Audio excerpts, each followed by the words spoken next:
රේඩිය එකේ කියනවා එලිසබස් මහරජින මගුල් ගෙදරට ඇඳාලු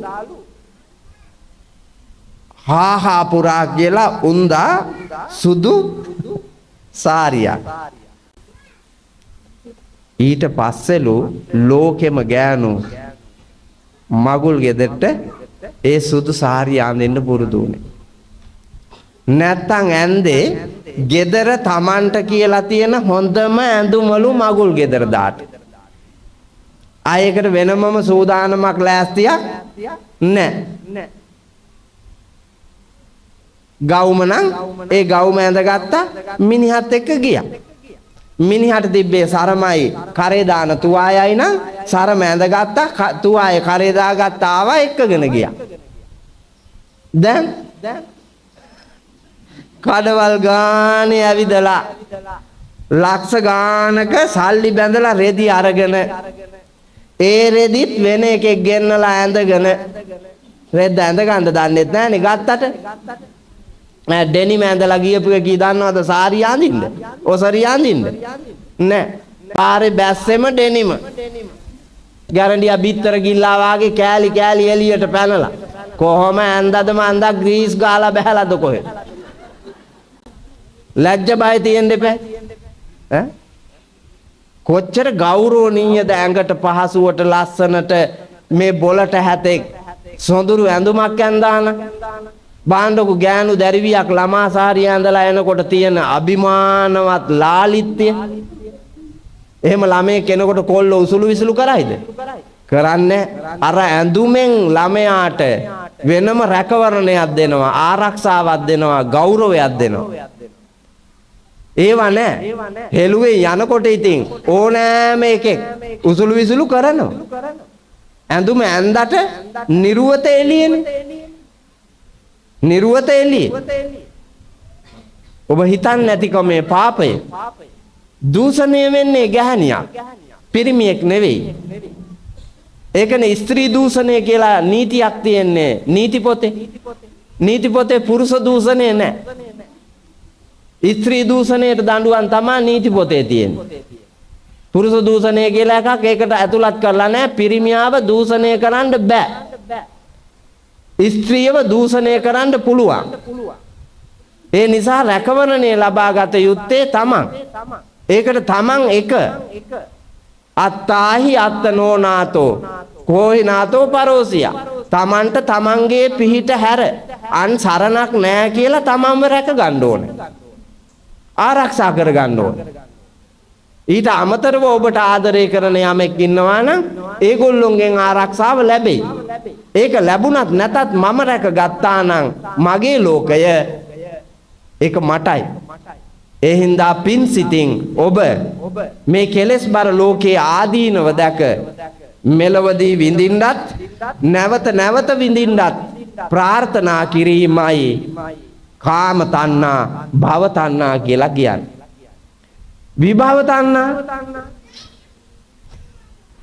ඒක තමයි පුතා අතිශයම දරුණු විභව තණ්හා නැවත ඉපදීමක් නැහැ මේ තමයි ජීවිතය ඒ හින්දා පුළුවන් තරම් මේ ඉන්ද්‍රියම් පිනවලා මැරිලා යමු එහෙම පිහිටලා පුතේ ලෝක අපරාධ කරනවා ඔය අනන්ත සත්ව ඝාතන කරන්නේ මහා පරිමාණේ මිනිස් ඝාතන කරන්නේ ඒ වගේ අරමුණ අර පහුගිය කාලේ මිනි මරපු වෙලාවේ සහරාන් ළගේ කණ්ඩායමේ ප්‍රකාශන තිබ්බේ මැරුවහම දෙව්ලොව යන නිසා මරනවා නැවත ඉපදීමක් නොමැති නිසා මරා දමලා ගියපුවාම ඉවරයි මෙහෙම හිතුවා හැබැයි අවසානයේ මේ අපේ සංසාර ගමනේ විඳින විඳවන සියල්ලම දෙවියෝවත් බඹුන් කරන දේවල් නෙමෙයි ඒවා සසරේ අපි කරපුවා ගැල බැඳී කරත්තය බැඳී ගොනු ඒ කරත්තය ඇදගෙන ගිරි දුර්ගයක් වෙච්ච හපුතලේ කන්ද අමාරුවෙන් අදිනවලු ලාඩම් ගහලා නේ ඉන්නේ හරකුන්ට ලාඩම කන්ද උඩට ගොඩ වෙනකොට මෙහෙම ඉදිරියට තද වෙලා පිටිපස්සෙන් නෙරනවා. අර ඇන විදලා තියෙන හිල් වලින් ලේ විසි වෙනවා අර කය කකුලේ. ඒ වේදනාවත් කර මැදෙමින් අදින බරවල තියෙන බරත් දරාගත නොහැකි ගොනා කටෙන් සෙම හලමින් නහයෙන් හොටු දියර ගලමින් දෑසින් කඳුළු සලමින් කෙවිටි පාරද ලබමින් අර ගිරිදුර්ගේ අදිනවලු. පිටිපස්සෙන් එන ගැල් සහායකයන්ට ගැල්කරුවන්ට ඇහෙන්ද මේ කවිය හයියෙන් ගැල් නායකයා කියනවා. මොකද්ද කියන්නේ? කන්ද අදින ගොනාට හඬ ඇහෙනකොට ගොනාගේ වේදනාව අමතක වෙනවා. හඬට කන්දීගෙන ගොනා යනවා.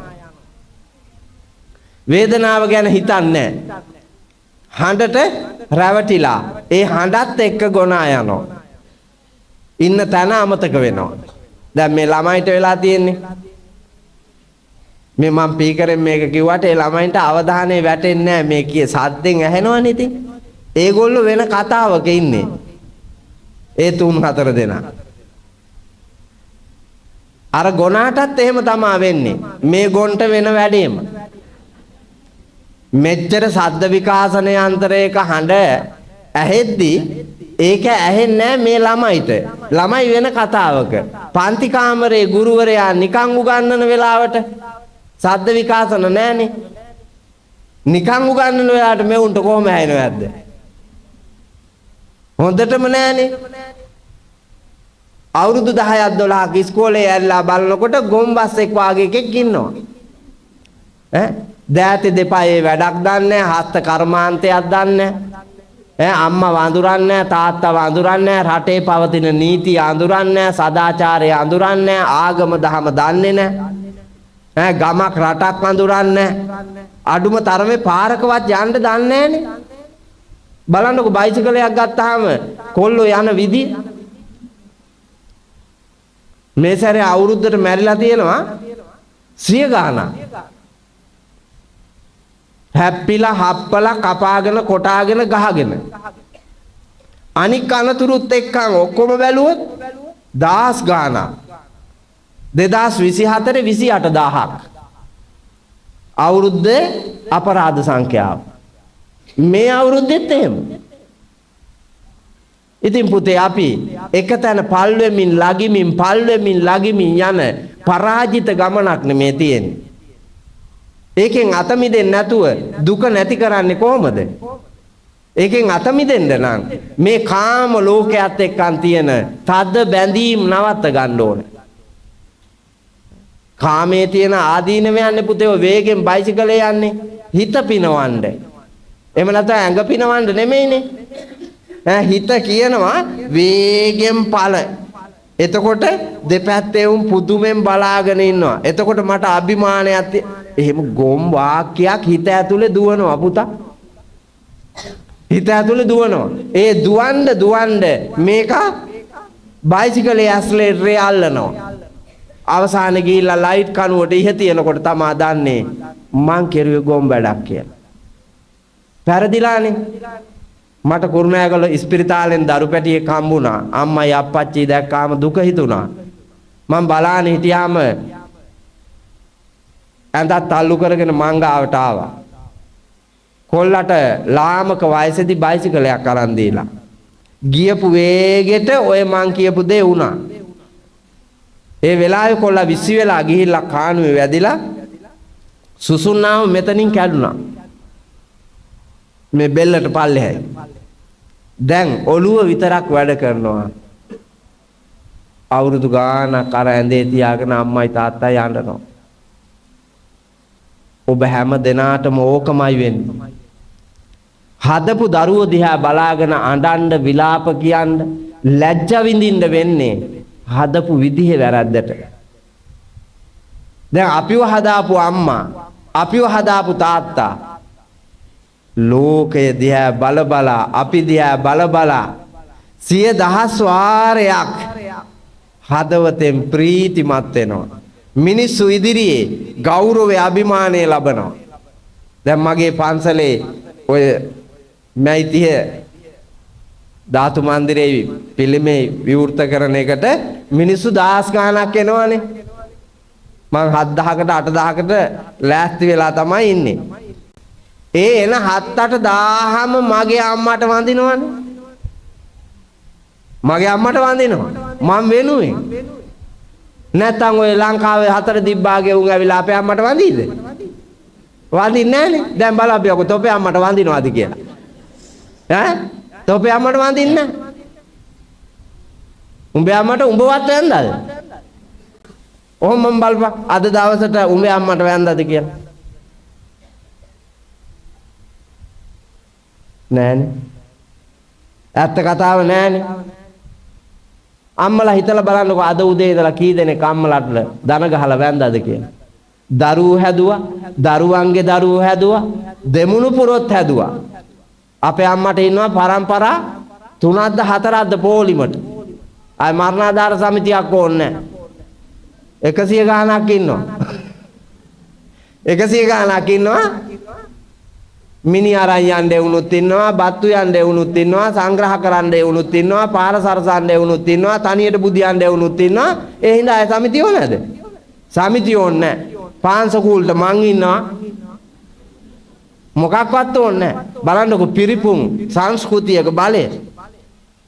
පිරිපුන් මානව ලෝකයක ගතිය. දැන් තියනවාද එව්වා? දැන් එව්වා නැහැ. කම්සප විඳගෙන යන ගමනේ නැවත භවයක් නැවත උපතක් පවක් පිනක් පිළිබඳව දැකීමක් නැතුව චූටි පැටව දෙන්නේ හදාගෙන අනික් එවුන් ඔක්කොම පෙති ගිල ගුලි ගිල බෙහෙත් විද මරලා විසිකොල්ලා ඊට පස්සේ මේන් අටසිල් මේන් දසසිල් මේන් කිරියම්ම දාන කොහෙද යන්නේ? යන්නේ නිරයටමයි. ඒකාන්තයෙන් නිරයටමයි. ඒ හින්දා සංසාර බිය උපදවාගෙන නිවැරදි වෙන්න බලන්න. ඔබ කළ වරදක් තියෙනවා නම් ඒ වරද ඉදිරියේ ලැජ්ජා වෙන්න බය වෙන්න. ලැජ්ජ බය උපදවාගෙන දිවි ඇතිතෙක් මා මේ වරද මිම්මත්තට කරන්නේ නැහැ කියන ප්‍රතිඥාවේ පිහිටලා වඩන්න රාගාදී කෙලෙස් ධර්ම මැඩ ගන්නට පුළුවන් විදිහේ චාම් සරල සුන්දර සොඳුරු ජීවිතයක්. ඒක අපට පුළුවන්. මිනිස් ලෝකේ අපිත් මිනිස් ලෝකේනේ.